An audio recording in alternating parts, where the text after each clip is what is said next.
दोस्तों, अक्सर मैं आपसे कहता हूँ कि घूमने के लिए हम बहुत दूर जाते हैं और फिर भी कई बार वैसी चीज़ें नहीं मिलती। और बहुत बार ये होता है कि हमारे बहुत पास की चीज़ें ऐसी होती हैं जो हमें हैरानी से भरने वाली होती हैं और जो हमसे छूट रही होती हैं। तो एक ऐसी ही जगह पर आज मैं हूँ और मेरे साथ मास्टर कलीराम जी हैं। और ये जगह है छिलछिला और गांव सारसा हमारे कुरुक्षेत्र के पिहोवा खंड में पड़ता है, वहाँ पर हम हैं। तो इस जगह की ख़ास बात ये है कि आसपास का पूरा इलाका, बहुत दूर दूर तक का इलाका समतल है और ये टीले हैं यहाँ पर। तो हैरानी होती है कि इस तरह से कैसे टीले यहाँ पर खड़े हो सकते हैं। तो ये जो टीले हैं अपने आप में सबको हैरानी से भरते हैं, रहस्य से भरते हैं। और यही वजह है कि मास्टर कलीराम जी मुझे इस जगह पर लेकर आए और मुझे भी ठीक वैसा ही आश्चर्य हुआ कि आखिर ये होता कैसे है। तो इस जगह की आज हम आपको सैर कराने वाले हैं और जो चीज़ें हम इस जगह के बारे में सोच पा रहे हैं, पता कर पा रहे हैं, वो आप तक पहुंचाएंगे। और इसके अलावा बहुत सारी ऐसी चीज़ें होंगी जो हम आपको नहीं बता पाएंगे, तो उसमें आपसे गुजारिश रहेगी कि आप उन चीज़ों को जोड़ें। मुझे भी मालूम नहीं था कि ये दीपक तले अंधेरे का अर्थ क्या होता है, लेकिन जब पिछले साल हमारे एक मित्र हैं डॉक्टर खेमचंद, आजकल ऑस्ट्रेलिया रहते हैं, उन्होंने कहा आपको एक ऐसी चीज़ दिखाएंगे कि बहुत आश्चर्यजनक है, कुरुक्षेत्र में है। मैंने उनका मजाक किया, ऐसी है ही नहीं, हम सब देखते हैं। तो वो एक हमारे मित्र देहरादून में रहते मांगेराम दैया और डॉक्टर खेमचंद, वो हमें यहाँ ले आए।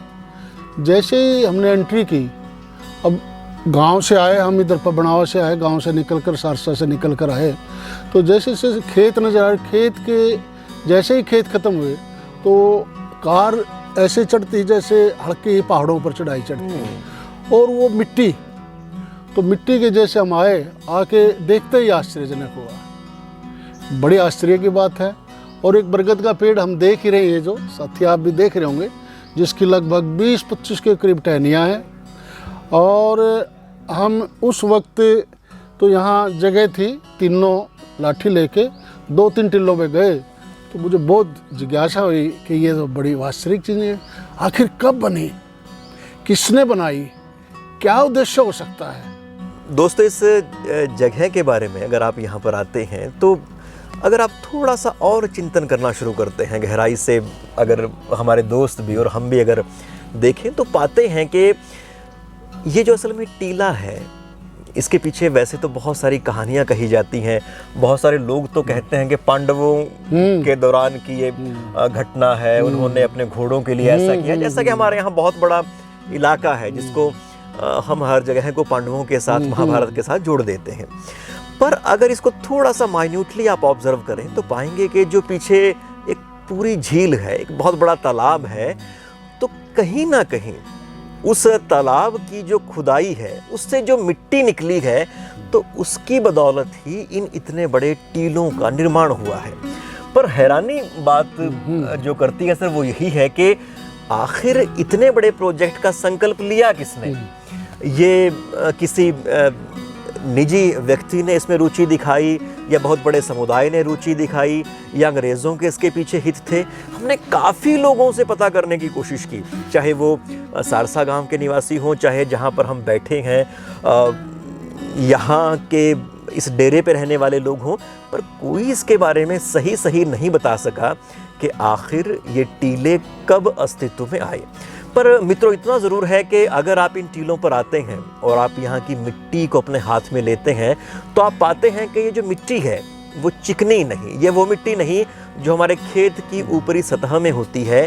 ये थोड़ी सी आप देखें तो इसमें पतला रेत है। इस तरह का रेत है इस मिट्टी में कि जो एक सर्टेन खुदाई के बाद आपको मिलता है। यानी कि जब जो वो जोहड़ हैं, जो तालाब हैं, उनकी खुदाई हुई होगी, तो जो ऊपर की सतह थी वो इस टीले के नीचे रही है, और जो गहराई में जाते रहे वहाँ उस तालाब में, तो तब जो रेतीली और मिट्टी जो चीज़ें वो सामने आई, वो इसके ऊपर की सतह पे आ गई। यहाँ पर बहुत ज़्यादा चीज़ें तो अब है नहीं, पर फिर भी एक बाबा जी हैं, उनकी समाधि है। सबसे पहले वो बाबा जी यहाँ पर आए, और अब यहाँ पर एक छोटा सा मठ भी है, कुछ रहने की व्यवस्था है, कुछ गाँव के युवा हैं वो भी यहाँ पर बाबा जी के पास आ जाते हैं।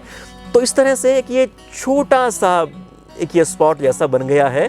पर एक चीज़ और है जिसकी वजह से ये जगह जानी जाती है, वो है यहाँ का पक्षी विहार। आज से 20 साल पहले या 25 साल पहले तक बहुत दूर दूर के देशों से यहाँ पर पक्षी आया करते थे और बहुत कलरव यहाँ पर हुआ करता था। पर जब हमने लोगों से बात की कि अब क्या दशा है, तो लोगों ने ये कहा कि जैसे जैसे आसपास फैक्ट्रीज़ खड़ी होने लगी तो उसकी वजह से पक्षियों ने यहाँ पर आना काफ़ी हद तक छोड़ ही दिया है। तो ये जो जगह है अपने आप में बहुत सारे पक्षियों को आकृष्ट कर सकती है। इसमें सरकार अपनी तरफ से अगर कुछ और जो स्टेप्स है वो ले।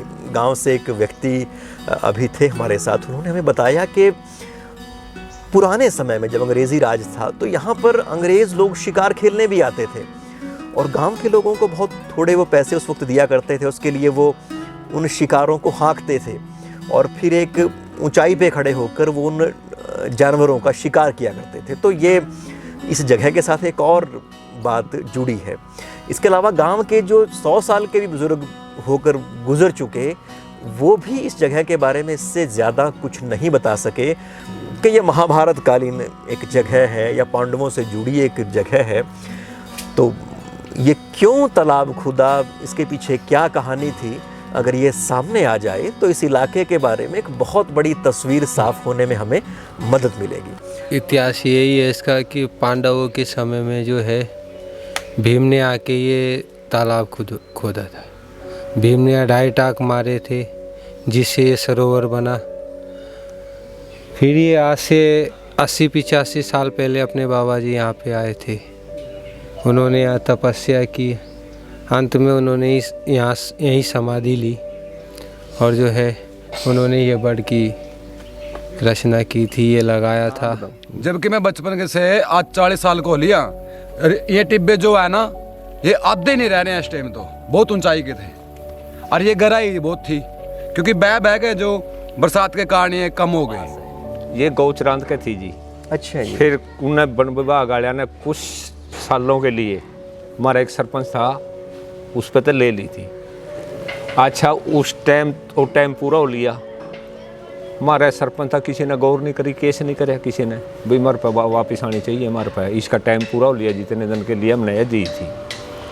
अच्छा फिर मैं सरपंच बनया, फिर ये मैंने कटवाई थी ज़मीन, तहसीलदार बुलाया पटवारी करने को, फिर ये 72 किले ज़मीन के बने थे। यानी कि ये जो ज़मीन थी वो इस वायदे पे दी गई थी कि यहाँ पर पक्षी अभयारण्य बनेगा, पक्षी आएंगे, उनको देखने के लिए लोग आएंगे, तरक्की होगी। हाँ तरक्की होगी, बाहर के लोग भी आएंगे।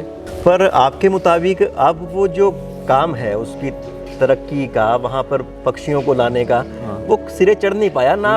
वन विभाग ने उस तरह से कोई पौधे लगाए या कोई और प्रोजेक्ट कुछ नहीं कराया वन विभाग ने, न्यू पड़ी है। जिस कंडीशन पर लिया था वो काम वो नहीं कराया उन्होंने, और ना वो काम हुआ और ना ही ये ज़मीन पंचायत के पास वापस आई। वापस आनी थी ना, केस लड़ना पड़ा था इस पर। तो मित्रों ये एक महत्वपूर्ण एंगल है। हालांकि हमारी ड्यूटी तो ये बनेगी कि वन विभाग के पास भी जाएं, उनसे इन बातों की क्रॉस चेकिंग करें, पर हमारा उस तरह का बहुत बड़ा मुद्दा है नहीं। हाँ, एक सामान्य नागरिक के नाते जो जिज्ञासाएं हैं उनकी शांति के लिए हम यहाँ पर आए थे और सरपंच साहब से मिले तो उन्होंने इस पूरी कहानी में एक नया पॉइंट और जोड़ दिया। तो फ़िलहाल इस मुद्दे के लिए तो हमारे पास इतना ही है कहने को, बाकी इस गांव के लोग, वन विभाग आपस में मिलकर तय कर रहे हैं कि उस जगह के साथ आखिरकार करना क्या है। यहाँ गांव सारसा से मुझे, और मैं आभारी हूँ मास्टर कलीराम जी का, जिनकी वजह से मैं यहाँ पर बैठकर आपसे बात कर पा रहा हूँ।